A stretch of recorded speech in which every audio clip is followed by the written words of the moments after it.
Deus, em nome de Jesus, nós te agradecemos por este momento do acampamento, de louvor até aqui. E agora queremos ouvir a tua palavra, aquilo que o Senhor colocou no coração dele, ó Deus, que o Senhor dê a ele agora capacitação, unção, graça para transmitir a tua igreja que veio te adorar aqui nesta noite. Em nome de Jesus nós oramos. Amém. Amém, queridos. Glória a Deus. Deus abençoe a todos. Boa noite. Paz do Senhor.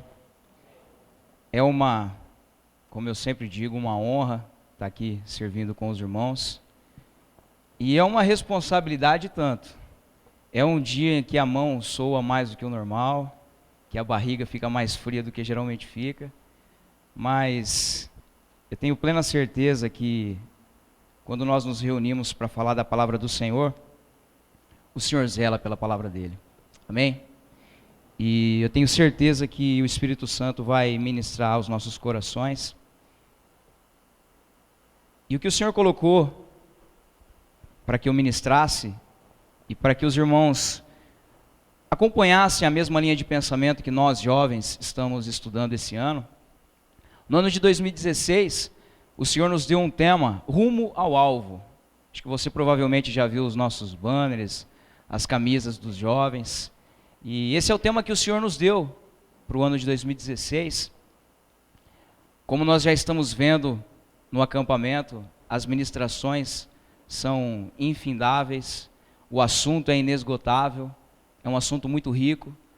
E eu confesso que nem nós mesmos sabíamos que haveria tanta profundidade em um assunto.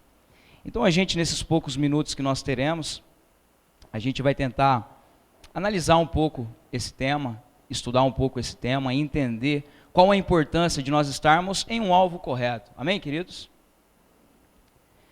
Para começar, eu gostaria que os irmãos me acompanhassem para o texto que está acompanhando os nossos estudos, que é Filipenses 3. A carta de Paulo aos Filipenses, capítulo 3, versículos 13 e 14. Diz assim a palavra do Senhor: Irmãos, quanto a mim, não julgo que o haja alcançado, mas uma coisa faço, e é que, esquecendo-me das coisas que atrás ficam e avançando para as que estão diante de mim, prossigo para o alvo, pelo prêmio da soberana vocação de Deus em Cristo Jesus. O verso 14: prossigo para o alvo, pelo prêmio da soberana vocação de Deus em Cristo Jesus. Dentre várias figuras que nós temos nesse tema, nesses versículos, que nós poderíamos citar, eu gostaria de destacar 3 figuras que nós temos aqui nesse texto de Paulo, e que Paulo está se referindo aos irmãos de Filipos, para poder dar um entendimento para a vida deles. A primeira figura que nós temos aqui é um atleta. Paulo, quando escreve Filipenses 3, 13 e 14, ele está pensando em um corredor, numa pessoa que está enfrentando uma maratona, que está enfrentando um caminho de um início até um final, e ele vai trilhar esse caminho correndo, então ele vai aplicar todas as forças possíveis para frente. Você vê que ele diz assim, avançando, ele sempre vai usar esse termo. Se nós fôssemos para o original, nós teríamos o exemplo de um corredor quando ele está próximo da linha de chegada e ele estica o seu corpo para ele poder ganhar uma amplitude maior, ou como um cavalo no páreo que já é treinado para que quando ele estiver próximo à linha de chegada, ele venha a esticar o seu pescoço num ângulo que venha trazer para ele maior distância, usando todas as suas forças para poder avançar, para ele poder ir para frente. Esse é o pensamento de Paulo. A segunda figura que nós temos é uma figura que nós não encontramos ela numa primeira leitura. Ela é uma figura oculta aqui no texto, mas que ela é necessária e que ela está presente. A segunda figura é o caminho. Você não vai ouvir a palavra caminho. Só que quando você entende que você está trilhando alguns passos, você entende que você está em um caminho, amém? Você iniciou o seu trajeto e você tem um objetivo final para você chegar. Então você tem uma outra figura aqui, você tem um trajeto que ele tem que ser vencido. E nós vamos tratar essa figura como caminho. Então nós temos o atleta que está percorrendo esse caminho. E a terceira figura que nós encontramos é o alvo. É a linha de chegada. É o lugar onde esse atleta vai finalizar o seu trajeto. Quando ele alcançar aquele ponto, quando ele alcançar aquela fita, quando ele alcançar aquela demarcação, ali o seu trajeto vai terminar. Para nós iniciarmos a nossa reflexão, nós temos que entender essas três figuras, que Paulo está se referindo aqui no texto de Filipenses 3, 13 e 14. Amém, queridos? Agora nós sabemos que se esse texto de Filipenses entrou no cânon sagrado da Bíblia, esse texto ele tem uma aplicação para nós. Nós podemos pegar esses escritos de Paulo e trazer eles para as nossas vidas, para que nós possamos também sermos edificados por essa palavra. Amém? E no contexto, o que nós temos? Nós temos Paulo escrevendo a uma igreja, a igreja de Filipos, e ele está exortando os irmãos, dentre vários temas, que inclusive nós já vimos no acampamento, dentre os vários temas que Paulo está ministrando para os irmãos aqui em Filipos, ele está fazendo com que os irmãos da igreja de Filipos, eles possam se fortalecer na fé. Esse é um assunto interessante. O fortalecimento na fé. Ele está dando uma palavra aos cristãos de Filipo e aos cristãos de toda a história do Novo Testamento, que lerem essa carta, que nós devemos nos fortalecer na fé e nos atentarmos para alguns pontos. Você que está com a sua Bíblia aberta aí em Filipenses 3, volta para o versículo 2. Gostaria que os irmãos me acompanhassem no versículo 2. O texto é muito profundo, é muito completo, mas para nós ganharmos tempo, nesse momento a gente vai ler apenas o verso 2. Paulo inicia dizendo assim, ó: guardai-vos dos cães. E aí Paulo vai um pouquinho mais fundo: guardai-vos dos maus obreiros. E Paulo deixa mais claro ainda: guardai-vos da circuncisão. Esse é um contexto para nós entendermos o que ele está querendo dizer em Filipenses 3, 13 e 14. Ele está falando o seguinte: cuidado com o que está sendo ensinado. O que era circuncisão? A circuncisão era o pré-requisito fundamental para você ser um religioso da época. Para você ser uma pessoa religiosa na época do contexto dessa carta, você deveria ser circuncidado. Isso era indiscutível para os judeus, para os religiosos da época, para a elite religiosa. Então o que Paulo está falando é o seguinte: toma cuidado com o que está sendo falado por aí, porque eles estão pegando certas coisas e está fazendo disso um dogma, está fazendo disso um cabresto para as pessoas. É isso que Paulo está querendo dizer. Toma cuidado com o que está sendo ensinado. Toma cuidado com o caminho que está sendo trilhado. Toma cuidado com o alvo que nós estamos estabelecendo para as nossas vidas. Porque, infelizmente, a religião foi um dos maiores obstáculos, se é que nós podemos dizer assim, um dos maiores obstáculos que Jesus encontrou enquanto homem. Principalmente os fariseus, os líderes religiosos, as pessoas que deveriam ser aquelas representantes de Deus na terra, foram as pessoas mais combatidas pelo Mestre. E é isso que Paulo está querendo dizer também: toma cuidado com essa religião. Também nesse contexto nós temos nas cartas às igrejas apocalípticas, lá no começo de Apocalipse, quando Deus citou essas cartas para João e pediu para endereçá-las, nós temos uma igreja que me chama a atenção, a igreja de Éfeso. E por que a igreja de Éfeso foi elogiada por Deus, por Jesus? Porque a igreja de Éfeso resistiu aos nicolaítas. Os nicolaítas eram pessoas religiosas que estavam introduzindo na igreja, principalmente na igreja dos santos, na igreja dos apóstolos, naquela igreja que nós vemos em Atos, eles estavam introduzindo pensamentos de exercer o poder e autoridade sobre outras pessoas, sobre pegar um grupo de elite e essas pessoas dominar outras. E a igreja sempre entendeu que o autor da igreja, o fundamentador da igreja era Jesus Cristo. e que homem nenhum poderia assim interpor entre Deus e homens, a não ser Jesus Cristo. Então percebam como a religião desde o início já começou corrompida. Desde a época de Jesus ela começou corrompida. Se nós analisarmos mesmo no Velho Testamento, nós já vemos sinais de corrupção na igreja. E é assim que as coisas vão caminhando. E é isso que Paulo está falando. Cuidado com o que está sendo ensinado. E na verdade, queridos, se nós lermos em 1 Coríntios 11:3, a gente vê que Paulo vai dizer assim: eu temo que vocês venham a se apartar da simplicidade que há em Cristo.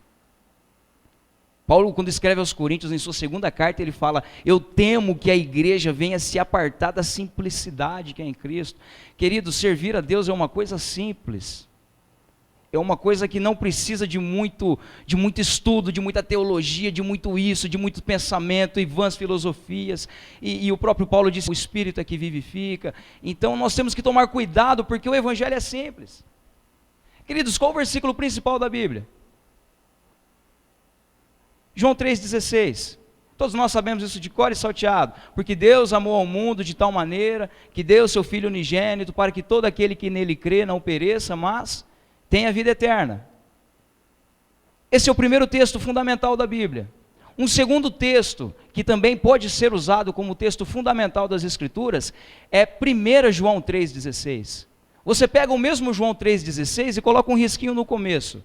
A primeira carta de João, no capítulo 3, no verso 16, está escrito assim: nisto conhecemos o amor, que Ele, Cristo, deu a sua vida por nós, e nós devemos dar a nossa vida aos nossos irmãos.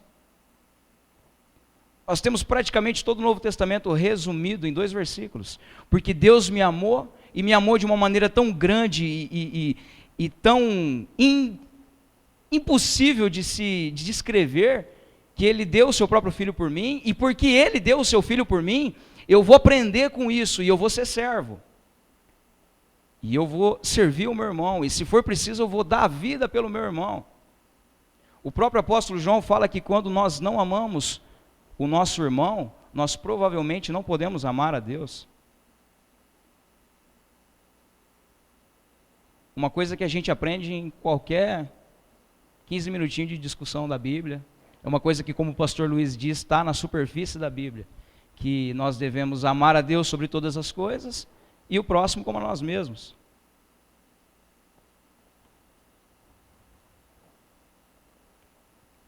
O sucesso do cristão é utilizando as 3 figuras. É você em um caminho correto, rumo ao alvo correto. Você em um caminho rumo ao alvo. É isso que Paulo está falando em Filipenses 3, do 13 ao 14. Queridos, é simples a vida com Cristo. Eu ainda não alcancei, mas para nós alcançarmos a soberana vocação de Deus, para nós alcançarmos tudo aquilo que o Senhor sonhou para nós e preparou por nós, até mesmo com a sua vinda, é simples. É você, como um atleta, como uma pessoa aplicando as suas forças em um caminho rumo a um alvo. Onde é que está a dificuldade disso? É uma coisa simples, não é mesmo?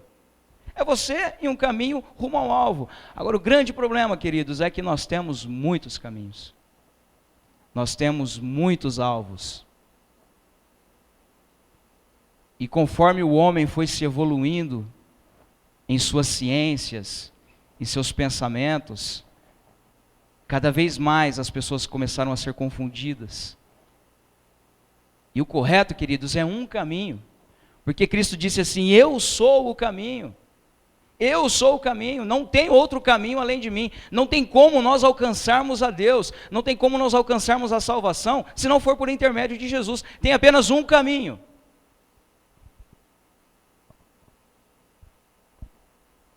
Por isso que o caminho é estreito. Um dos motivos pelo qual o caminho é estreito é porque ele é uno. Você não pode fazer o caminho que você quer. O caminho já está traçado. Ou nós entramos pelo caminho e trilhamos os passos do caminho, ou nós não estamos no caminho, assim como o pastor Luiz disse hoje para nós. Não tem zigue-zagues no caminho de Deus. O caminho ele é tão estreito que não tem como você querer ir para um lado e para o outro, vai, volta. Não, ou você caminha ou você retrocede, acabou. Para nós tentarmos trazer isso de uma maneira simples para o nosso entendimento, vamos um pouquinho para a matemática. O que a matemática diz que é uma reta? O que é uma reta, matematicamente falando? Alguém pode definir? Algum matemático aqui possa definir isso para mim? Exatamente. A reta é a menor distância entre dois pontos. Quando você tem um ponto A e um ponto B, a menor distância entre esses dois pontos é uma reta. Agora, espiritualmente falando, ela pode ser a menor distância entre dois pontos, ou ela pode ser a maior distância entre dois pontos. Vamos tentar entender isso. Vamos supor que nós temos aqui em Araçatuba uma estrada reta que liga o ponto A de Araçatuba ao ponto B, São Paulo. Vamos supor que foi criada uma estrada direta, sem curva, sem desnível, sem lombada, sem nada. O ponto A, Araçatuba, o ponto B, São Paulo. Uma estrada que cruza todo o nosso estado de Araçatuba, São Paulo. E nós temos no centro dessa estrada uma cidade chamada Bauru. Para mais e para menos, ela fica mais ou menos na metade da distância entre Araçatuba e São Paulo. Então você está localizado na cidade de Bauru. Ok? E na cidade de Bauru, você recebeu uma missão, você tem que ir para São Paulo.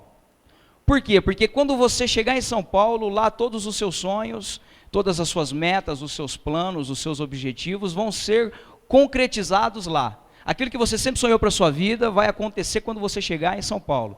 Então você vai fazer esse trajeto com uma motivação maravilhosa, amém? Você vai aplicar o máximo de recursos que você tem. Aí você tem mais um pouquinho, você tem o melhor carro que a engenharia humana já inventou. O carro mais rápido, com o melhor motor, mais bem ajustado. Você tem esse carro na mão. Então você tem os instrumentos para você conseguir alcançar esse alvo. E você tem mais, você tem a melhor habilidade na direção que todos os outros têm. Você é o melhor piloto do mundo. Você tem a motivação de chegar em São Paulo, você tem os instrumentos para você chegar em São Paulo, você tem o conhecimento, as habilidades para você chegar em São Paulo. Só que aí você, quando vai pegar a estrada, ao invés de você pegar o sentido Bauru, São Paulo, você pega Bauru, Araçatuba. Sabe o que vai acontecer? Quanto melhores forem os seus recursos, quanto mais você correr, quanto mais motivação você aplicar no seu trajeto, mais longe você vai ficar do seu objetivo. É ou não é? Mais longe você vai ficar. Às vezes a gente traz isso para Deus e a gente fala assim, não, mas se eu tivesse os recursos que eu preciso, a minha vida seria melhor. Não, se eu tivesse as oportunidades, a minha vida seria melhor. Se eu tivesse aquele salário que eu sempre sonhei, a minha vida seria melhor. Se eu tivesse aquela faculdade que eu sempre sonhei, a minha vida seria melhor. Se eu tivesse empregado naquela empresa lá, minha vida seria melhor. Não, que pode ficar pior. As coisas podem piorar. Você sabe qual que é a melhor coisa que pode acontecer com esse carro? É o motor fundir, o pneu estourar, as coisas darem errado, ele cair num atoleiro, porque aí ele vai chegar lá para alguém que está ajudando e falar, por favor, me ajuda logo aqui, porque eu preciso chegar em São Paulo. E aí a pessoa vai falar, moço, você está quase chegando em Araçatuba.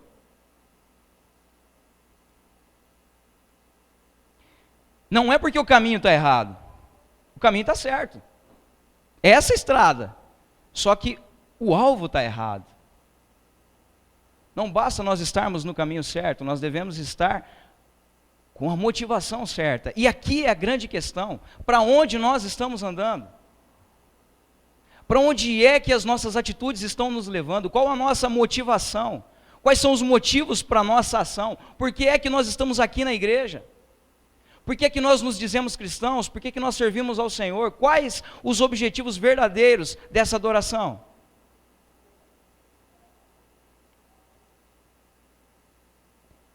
Eu vou falar uma coisa pela misericórdia do Senhor. Talvez a igreja está sendo uma maldição para você. Eu sei que vocês estão assustados. Puxa vida, o Guilherme nem pega no microfone, quando pega fala uma coisa dessa. Mas já que a gente falou das igrejas apocalípticas, vamos lá para a igreja de Laodiceia. Qual que era o grande problema da igreja de Laodiceia? estarem com um alvo errado, estarem confiando em si mesmo, confiando na sua força. E sabe o que Deus fala para eles? Olha, antes vocês fossem frios, vocês são mornos. Se vocês fossem quentes, tudo bem. Já que vocês não são nem quentes, antes vocês fossem frios. Mas eu tenho nojo de vocês porque vocês são mornos. Quando nós conhecemos ao Senhor e nós nos desviamos dos caminhos dele, o nosso segundo estado se torna pior do que o primeiro.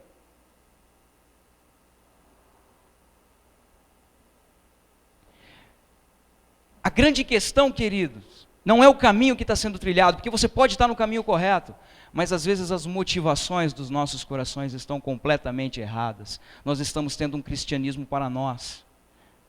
A gente esquece da simplicidade que há em Cristo, que pelo fato de Cristo ter dado a sua vida por nós, nós devemos dar a nossa vida para os nossos irmãos, mas a gente está muito cheio de nós mesmos. Nós jovens estamos muito cheios de nós mesmos, muito cheios do mundo, muito cheios das propostas que o diabo tem nos dado, e muitas das vezes propostas que apenas satisfazem o nosso ego. Nós podemos estar no caminho correto, e nós estamos desanimados, tristes, abatidos.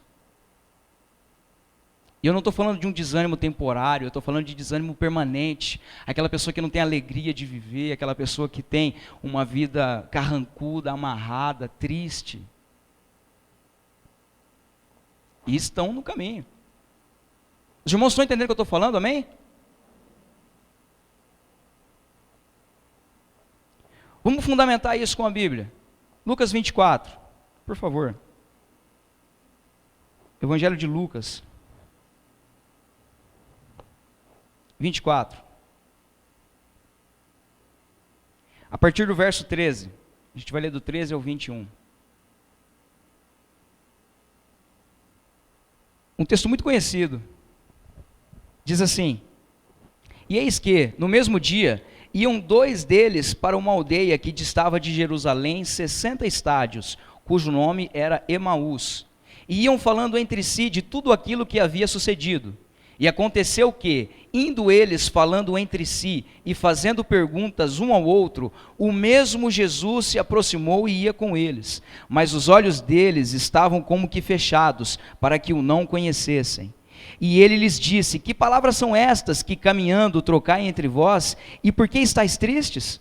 E respondendo um, cujo nome era Cleopas, disse-lhes: És tu só peregrino em Jerusalém e não sabes as coisas que nela têm sucedido nestes dias? E ele lhes perguntou: Quais? E eles lhes disseram: As que dizem a respeito de Jesus, o Nazareno, que foi um profeta poderoso em obras e palavras diante de Deus e de todo o povo, e como os principais dos sacerdotes e os nossos príncipes o entregaram à condenação de morte e o crucificaram. Presta atenção no verso 21. E nós esperávamos que fosse ele o que remisse Israel, mas agora, com tudo isso, é já hoje o terceiro dia desde que essas coisas aconteceram. Duas pessoas que não são classificadas apenas como pessoas, são classificadas como discípulos.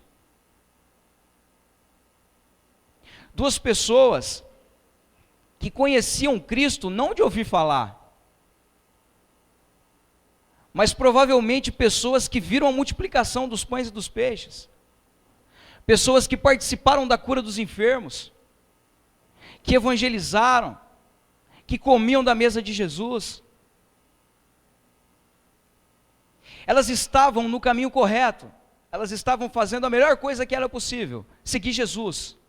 Não tinha uma outra proposta de vida melhor, não existia outro caminho melhor, só que eles estavam com o alvo deles errado, porque Jesus não veio redimir Israel, Jesus veio estabelecer a vontade de Deus, Jesus veio estabelecer o reino de Deus, Jesus veio buscar e salvar aquele que estava perdido, Jesus não veio redimir Israel. Agora o grande problema é que os judeus, até hoje, eles têm um senso de nacionalidade, um patriotismo muito grande, e para eles era inconcebível a grande Israel, Jerusalém, o povo escolhido de Deus está sob o jugo dos romanos. Então eles sempre imaginaram que o Cristo seria a pessoa que iria libertar o povo de Israel da mão do domínio romano. Caminho correto, motivação correta, alvo errado. Sabe o que acontece quando nós estamos com o nosso alvo errado, querido? A gente desanima da fé. Porque Cristo não satisfaz as nossas vontades, e na verdade Cristo nunca disse que satisfaria as nossas vontades. A gente acha que Deus é uma pessoa que ela tem que entrar no meio das nossas vidas e fazer as nossas vidas dar certo. Por exemplo, quantos filhos você tem? Com quem que você resolveu isso? Onde é que você trabalha? Com quem que você resolveu isso? Qual que é a sua formação? Onde é que você estuda? E com quem que você resolveu isso? Onde é que você mora? Com quem que você resolveu isso? Agora Deus entra na tua vida e salva teu projeto. É isso que Deus tem que fazer. A gente planeja a vida do jeito que a gente quer, e principalmente nós, né, jovens, que tem um futuro inteiro pela frente, e a gente já deixa tudo trilhado, certinho, passo a passo do que nós vamos fazer, passo a passo por onde a gente vai andar, e aí a gente coloca Jesus na nossa vida e fala: Senhor, nos salva. Ajeita aqui o nosso projeto. Alvos errados. E aí quando a gente chegar lá no fim da vida, a gente vai ver que o Senhor não satisfez as vontades do nosso umbigo, é muito provável que a gente desanime da fé. Ou Cristo entra no nosso caminho e modifica tudo, e nos faz entender que a vontade dele é muito maior do que a gente já pôde sonhar, do que a gente já pôde imaginar. Os planos dele são muito mais altos do que os nossos, as vontades dele são muito mais altas do que as nossas, ou a gente desanima da fé. É isso que o texto me diz. Nós pensamos que Cristo seria a pessoa que viria redimir Israel, e desanimaram de Cristo. Na evolução científica e filosófica dos homens, nós entramos em um período chamado antropocentrismo. Antropo relaciona-se ao homem, pessoa. Centrismo é centro. Então nós passamos a entender que o homem está no centro de todas as coisas. De que o mundo tem que girar em torno do homem. De o que é mais importante não é mais Deus, não é mais a ciência, agora é o homem. O homem é mais importante de todas as coisas. E todas as coisas têm que circular em torno de nós. E aí a gente traz isso para a igreja. E a gente acha que Deus tem que satisfazer as nossas vontades. A gente acha que a gente tem que fazer com que Deus gire em torno dos nossos sonhos, dos nossos alvos, dos nossos planos, dos nossos projetos. E você sabe por que o diabo é nosso enganador? Porque ele tira Cristo do caminho e do alvo e coloca apenas Cristo como Salvador.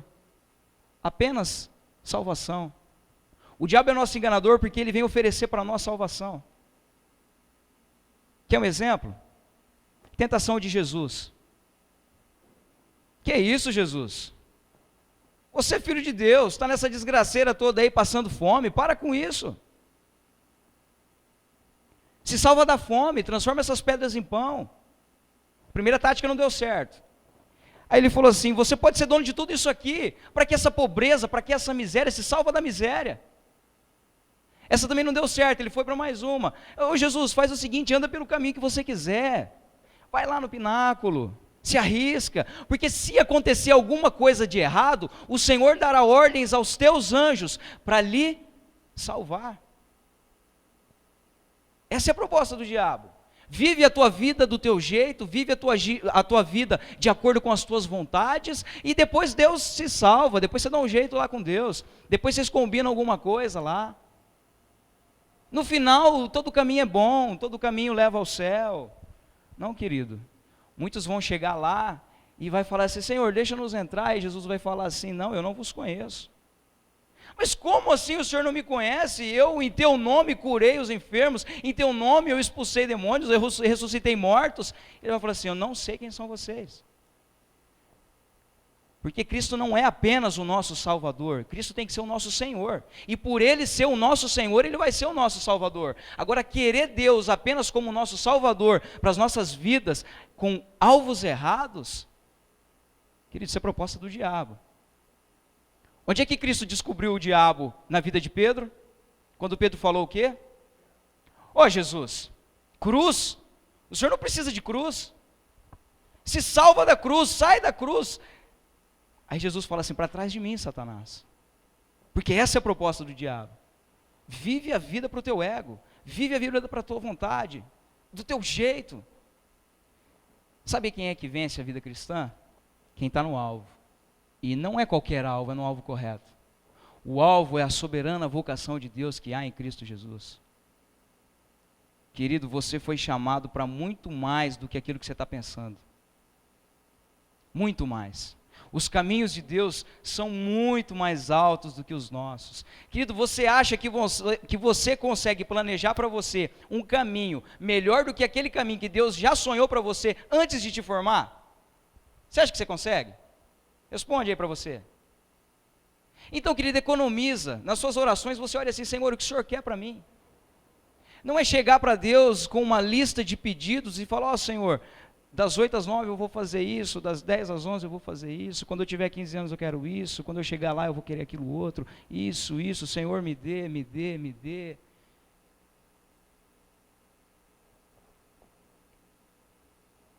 Quando Paulo diz guardai-vos da circuncisão, Paulo está falando assim: cuidado.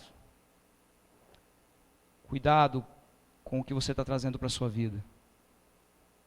Cuidado para quais são os teus alvos. Cristo veio nos ensinar. Isso é maravilhoso. Isso é maravilhoso, queridos. O Senhor Jesus saiu do seu trono de glória para vir aqui, sabe fazer o quê? Nos servir. A maior autoridade do universo, de todas as coisas criadas, o Criador de todas as coisas, se limitou às próprias leis criadas por Ele, para nos servir e para nos ensinar a ser servos. E Ele fala que dentro do reino de Deus, o maior é o que serve mais. Queridos, isso é maravilhoso. E como é que a gente está cheio de nós mesmos, intoxicados do nosso ego, intoxicados da nossa vontade, dos nossos sonhos, dos nossos projetos, dos nossos planos, e planos que talvez vai nos afastar de Deus. Nisto conhecemos o amor, que Deus deu a sua vida por nós, que Jesus deu a sua vida por nós, para que nós venhamos dar a nossa vida para os nossos próximos, para que eu venha oferecer a minha vida em oferta ao meu amigo, ao meu próximo, aquela pessoa que está comigo. Vocês ouviram que vocês deveriam amar os seus amigos e odiar os seus inimigos? Eu, porém, vos digo que vocês devem amar os seus inimigos e orar por eles. Fazer o bem para eles, porque se você puder fazer o bem a alguma pessoa e você não fizer, você está pecando. Vocês já pararam para pensar que todos os pecados estão resumidos no egoísmo? Todos os pecados estão resumidos no egoísmo? Porque se você amar Deus sobre todas as coisas e amar o teu próximo como a você mesmo, se você eliminar da sua vida o egoísmo, você vai pecar muito menos do que você pecaria normalmente se você fosse egoísta. E pode pôr à prova. Todo pecado, se você colocar isso e tirar o egoísmo e colocar o altruísmo, você vai ver que você não vai pecar. É porque nós estamos muito intoxicados de nós. Querido, você é um presente de Deus para o mundo. Existem pessoas que dependem da sua vida. Tem pessoas que dependem de você achar o teu alvo, arrumar a tua vida, mudar a tua vida, para você poder mudar a vida de muitas outras pessoas. Queridos, nós temos a oportunidade de ser como Cristo, dar a nossa vida em resgate de outras pessoas. É um projeto de vida muito pífio, você gastar a tua vida com você. Sempre quando Cristo veio trazer ensinamento, Ele sempre disse para nós frutificarmos, para nós darmos frutos, para nós sermos pessoas boas, agradáveis, sermos felizes. Esse é o alvo, queridos. O caminho é Jesus, o alvo é servir a Deus, servir o meu próximo.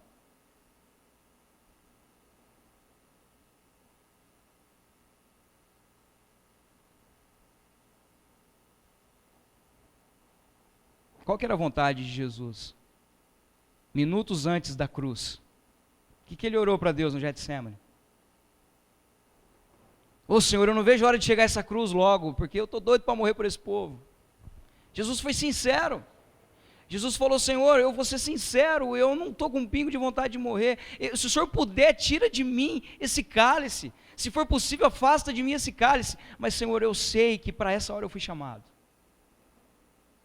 Seja feita a tua vontade na minha vida. E Cristo foi para a cruz, queridos, como uma ovelha muda que vai para o matadouro. Entendendo que aquele momento seria a nossa redenção. Entendendo que aquele momento de morte vicária seria um momento em que nós seríamos libertos do inferno e que nós poderíamos dar a nossa vida aos próximos. Isso é ser cristão, queridos. Isso é ser como Cristo. Isso é você estabelecer Cristo como seu alvo, é você ser igual a Ele, ter os mesmos pensamentos. Por isso que Paulo fala que quando nós estamos em Cristo, as coisas velhas se passaram, tudo em nós foram feitas coisas novas, nova maneira de pensar, nova maneira de agir, nova maneira de tratar, nova maneira de se relacionar com o meu próximo.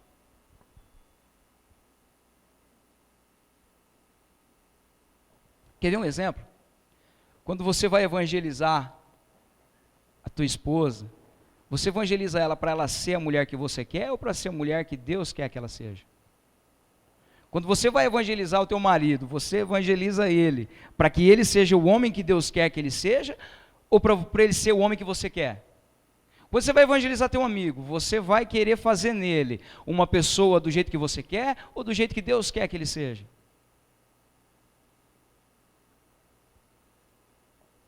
É porque às vezes nós estamos muito intoxicados de nós, de pensamentos errados.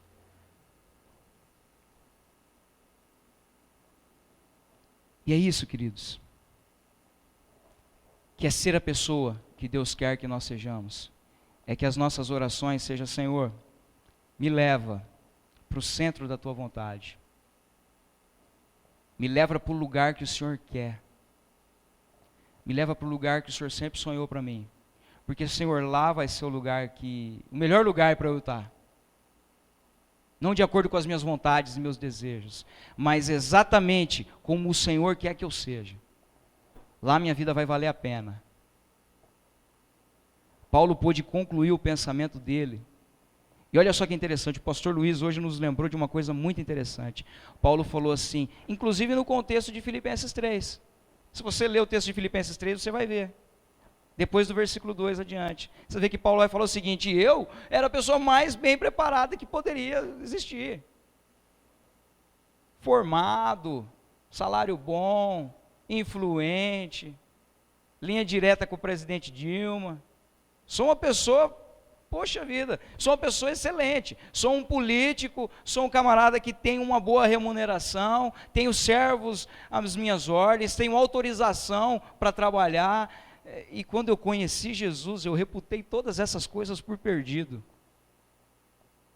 Considerei que tudo aquilo que eu achava que era lucro, não é mais lucro nenhum.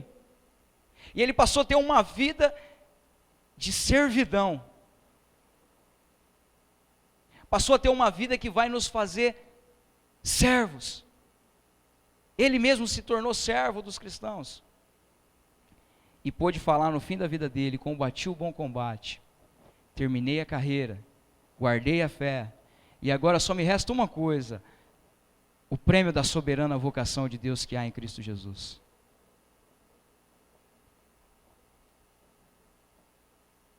Querido jovem, eu quero lembrar aquele texto, no final de Eclesiastes 11, quando Salomão diz assim, o fim de todas as coisas é teme a Deus e guarda os teus mandamentos.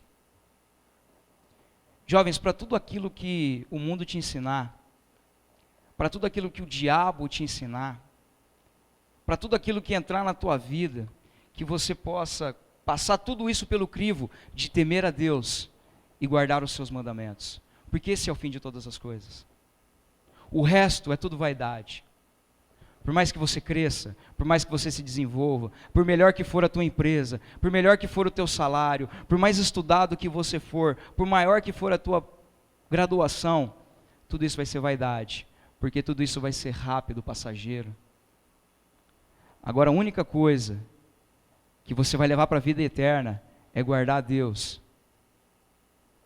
temer os seus mandamentos, obedecer os mandamentos e ter uma vida de acordo com a vida que o Senhor quer para a sua vida. Queridos, esse é o alvo.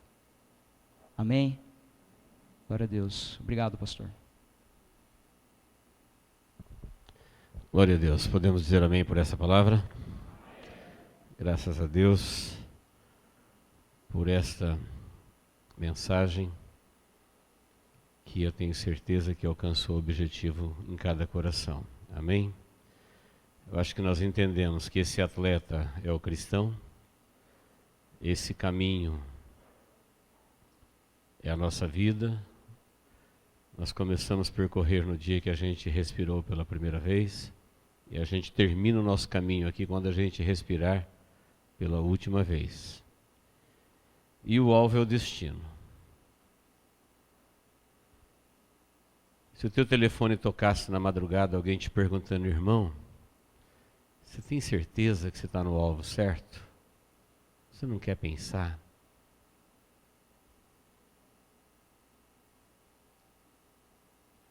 Porque o alvo errado, todo esforço será perdido. Todo trabalho, toda uma vida. Olha que dá muito trabalho viver uma vida. Se o alvo estiver errado, meu Deus, como viver tudo de novo? Como decidir tudo de novo? Então o alvo precisa estar certo.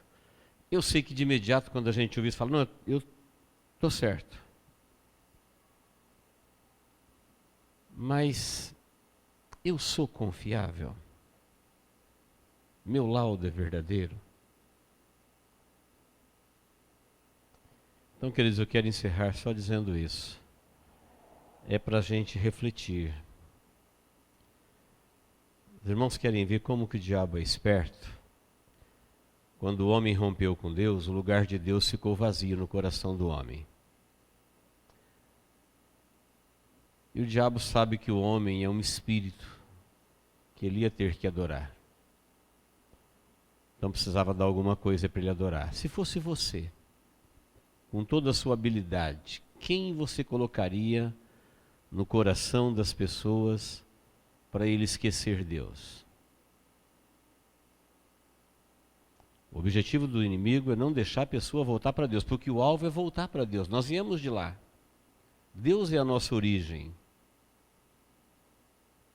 Saímos de onde nunca deveríamos ter saído. Se fosse você, para o homem esquecer Deus, o que você colocaria no coração dele? Qualquer mente entendida vai dizer assim, o dinheiro. É verdade, muita gente esquece Deus pelo dinheiro. Pensou bem. Tem gente que pelo dinheiro não quer nem saber de Deus. Outro vai dizer assim, o mundo. Bem pensado, o mundo é muito interessante. O mundo tem um monte de coisa legal. Não é fácil falar para o mundo assim, olha, não dou a mínima para você, eu quero Deus. É mais fácil as pessoas dizer, Deus, eu não dou a mínima para você, eu quero o mundo. Bem pensado. Talvez você vai pensar assim, o prazer, o homem faz tudo pelo prazer.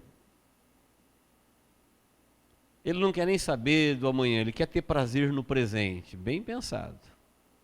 Muitas pessoas vivem em função do seu prazer. Mas o diabo fez mais do que isso. Sabe quem que o diabo colocou no lugar de Deus, no coração do homem? Ele mesmo, o próprio homem. Falou, deixa ele. Coloca o ego dele aí no lugar de Deus, ele vai se adorar para sempre.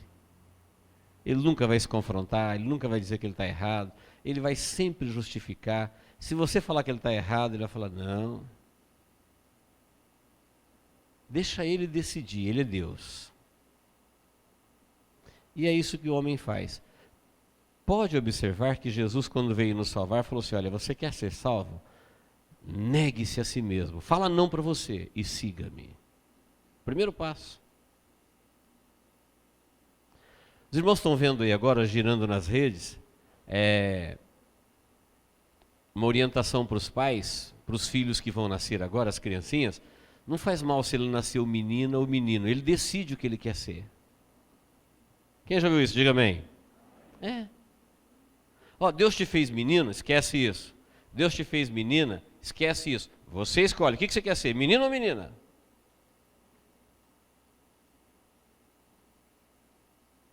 E não deixa ninguém te influenciar, não. Isso é ilegal. Isso é invasivo, criminoso. É segregação, um monte de coisa. Deixa eles decidirem. Foi o que o diabo fez. Falou, você decide. Você quer adorar? Não precisa adorar o Deus. Cria um Deus para você, do seu gosto. Molda ele para lá, para cá, que se adapta ao seu tamanho. Você quer servir a Deus? Invente um jeito de servir que você fala, para mim tá bom. Esquece esse negócio de porta apertada, caminho apertado, isso aí dá muito trabalho.